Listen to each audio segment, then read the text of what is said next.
So actually I met Mark a couple weeks ago. I was filming on the set of Plastics of Hollywood and I just playing piano. I couldn't help it, there's just such a beautiful piano there. And Mark said he had to do this interview. So I'm really excited to be here to raise awareness about my upcoming campaigns. I am actually in the middle of making my first album, organizing many tracks because I've been experimenting for the last year on my sound. It's Aria Veach, and I am a musician in Los Angeles. I'm a pianist, classically trained, and a jazz trombonist.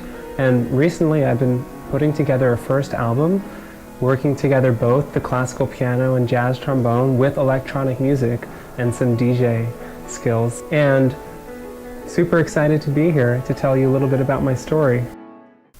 I got started with music because I didn't have a choice.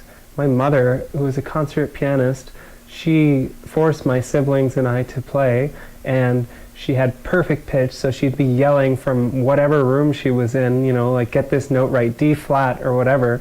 And so we were always practicing as kids in the house, and I don't know if we ever lived up to her expectations, but we certainly learned so much about musicality, emotion in music, and not just the discipline required to actually perfect pieces and what it actually takes to accomplish something like music or any kind of sport or hard work. It always takes persistence and continuous effort.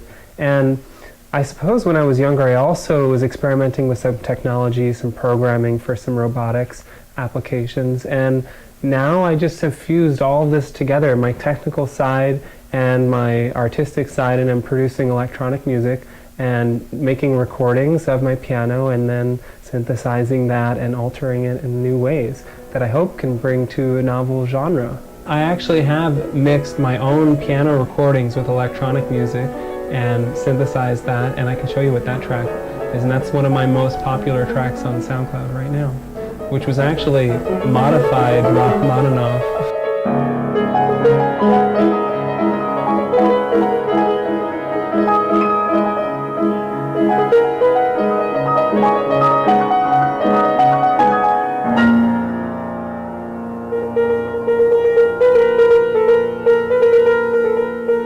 Sometimes when there's a classical piece that I really love, I want to actually put that into an electronic form or some kind of dance music so that people can find classical music to be accessible actually in a new media. And that's what I've done with one of my tracks called Fancy Party Prelude, which is taken from a Rachmaninoff prelude and mixed with some fancy party ranges, library sounds. So yeah, this is that track. When I was in middle school, piano wasn't really enough, and of course I felt I wanted to have more music in my life and choose a brass instrument or maybe a saxophone, so I thought saxophone would be really cool. And I ended up getting vetoed by the principal of the middle school, who told me that there were too many saxophones in the school and that trombone could be used for the orchestra as well as jazz. So to this day, I do not regret picking this up, because you'll see me in some cabaret soon. You won't regret it either. So yeah, to this day now I love my jazz and my brass instrument because it just gives me that fierce feeling when you play in an orchestra, just like that charge coming from the brass section. Yeah, that's coming from me. And I sat first chair for most of my life and actually toured a little bit in some orchestras. When I was at Cornell University, we actually performed in Berlin. So we went on tour and I saw the Philharmonic there as well. And yeah, I've toured actually playing trombone, not just piano. And it's a big part of my life, so I hope to continue it.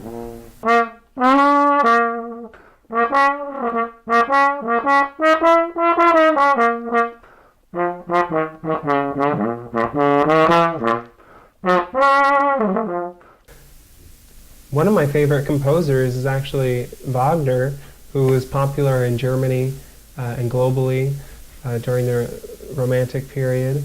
And he actually was composing the first operas and used carbon lighting and created this huge dramatic productions, and he was a rock star for his time. But his music was very complicated because it involved many voices and harmonies, and they all have their own different stories going on at the same time, and it's very complex music.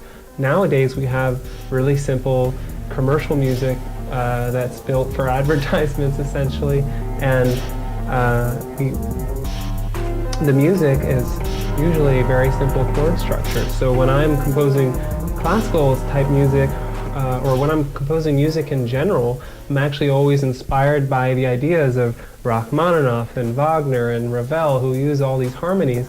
But for commercial music, we've got to make a hook first, or work on a beautiful melody. And it's not so much about mixing harmonies, because that could be overwhelming. Actually, there might be too much sound. So what I'd like to do is try to translate more of the classical music, let's say piano literature from Rachmaninoff, into electronic music, which might sound something like trance. And I've experimented a little bit with that. So as a transgender artist, I've actually been finding a really accessible way for me to express my art is through rap, because I sometimes just get so frustrated with how many boundaries there are in society related to gender and how people perceive me and their expectations. People think that I like men, and really all I want to do is trash talk them in this rap or talk about my experiences with women. And that's some of what I've been doing. But since I've moved to LA, I've actually enjoyed all the trap music and a lot of the culture from the hip hop culture from LA. So since I moved here, I've really been inspired by what's on the radio and in the pop music, and hope to also add value to the industry. I want to see my music take me to a whole new level. As a rising LA artist, I hope to accomplish not only this first album, but with the Kickstarter campaign that's coming very soon, I want to get several music videos out and really bridge a whole new emerging arena for transgender artists. And I think that I can do that with my rap as well as my classical music, and I'd love to compose for other classical artists and open to any collaborations for that matter at this time until things really start taking off. And I'm hoping to perform very soon in LA with some collaborators, so look out. You can find me anywhere using @Aria Veach, ARIAVEACH, and I'm on Twitter, Facebook, Instagram, and YouTube. So enjoy.